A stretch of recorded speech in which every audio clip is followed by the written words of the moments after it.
البته زموږ په معاشره کې ډېر داسې بې عقلان ګمراهان کسان وجود لري چې د بچیانو د کثرت په وجه سره پر چا باندې ظلم کوي چې زما لس دولس زمنان دي دا پلانکی څه کیسه لري 5 کسان هم نه دي زما دونه غټ خاندان دی دا پلانکی هېڅ کیسه نه لري د ظالم خدای ویر دی چې هغه سره خو خدای ورسره دی زما د خدای په ذات قسم چې بچیان مې په یوه اضافه بلایم زما د رب په ذات قسم چې خاندان مې په یوه اضافه بلایم خدای ویری بچان په چشکی په زین کې زما دونه بچان دي هغه کثرت د بچانو باندې دی چې شي خطا وتلې د ظلم د بچانو په ډیروالو په وجه باندې کوي او یا د جایداد د کثرت په وجه باندې پر چا باندې ظلم کوي چې زما دونه مزکی دي دونه می باغونه دي دونه می دکانونه دي پاګل ګمراه جاهل دکانونه باندې په وی ته په بل ظلم مکوه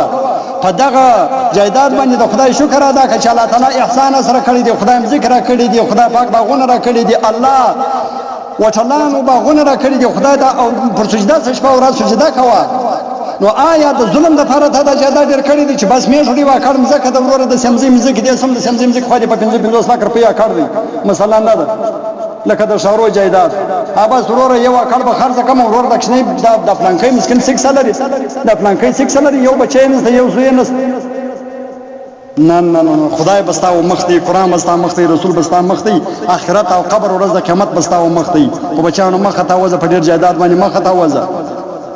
او ډیر پاګلان او جاهلان بیا په دشنا فوج سره پر چا باندې ظلم کوي چې بابا د پلانکې مسکین او غریب سړی دی بے وطن سړی دی بے خاندان سړی دی بے قوم سړی دی دا سکسه لري زما خو اعلی افسران و دسپیان او ججان و وکیلان شناخته دي و د بل طرف دي چیز دی الله تعالی ویر دی جج په یاد دی وکیل په یاد دی دسپی په یاد دی ډیسی په یاد دی نه قسم خدای د ډیسی او د دسپی سره په یو خویا او ته په بل خویا ظلم نه غټي په ججانو په وکیلانو په دسپیانو په ډیسیانو باندې مننه زیږي ډیر کسان به په دې شناخ باندې خطا وتلی دي ولې د ډیسیانو د ډسپیانو د دې سره ډیر تعلقات لري میژن سبا په کیس کې نه اول نمبر پرسي کې اول نمبر دی څو ډیر شناخته دي په قبرونو نه پټک دا قبرستانونو نه دي پټک څو شناخته کسان لہذا اخر مرګ دی چې ارسو دا دغه وچلې دا تعلقات وچلې په تعلقات باندې منه خطا وځي بلکې الله تعالی باندې ویره ما دا ته ویل چې ظلم نه کوي قطعا به ظلم نه کوي قسم په خدای چې شناخ او بچان او جیداد او مزکی او باغونه دې په وی ته ببله لہذا څوک به په غربت او مسکنت او پردي وطنیت او په بیوسی او قومیت او بدرنګي په دا باندې نه نشي د پلانکې حکومت په مشک یو کور دی پروت د بل قوم دی زه پر